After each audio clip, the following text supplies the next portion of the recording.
पनु आकिल शहर खे ख़ूबसूरत ऐं मॉडल बणाइण लाइ हुकूमत पारां शाही बाज़ार वारे रोड जी तामीर ऐं वन में बणाइण करोड़नि जी मेगा स्कीम खे सिफ़ारिशी फर्ज़ी ठेकेदारनि सैयद नसीम शाह ऐं सैयद अकबर शाह 6 महीननि खां रोलड़े जो शिकार बणाए छॾियो आहे। रिपोर्ट मूजिबि तारीख़ी ऐं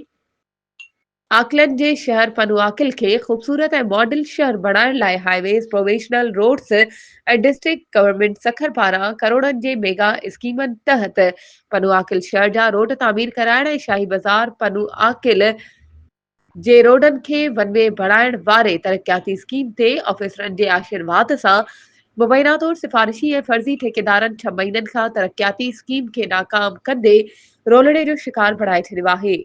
अहिड़े मेगा तरक़ियाती स्कीम जो बेड़ो गर्क करण ऐं मुबैना ऑफिसरनि ठेकेदारनि पारां करप्शन करण ते सुञाण शहरनि अवामी इतिहाद सिटीज़न कमेटी हमख़याल एसटीपी जे मक़ामी अॻवाननि अली मर्दान महर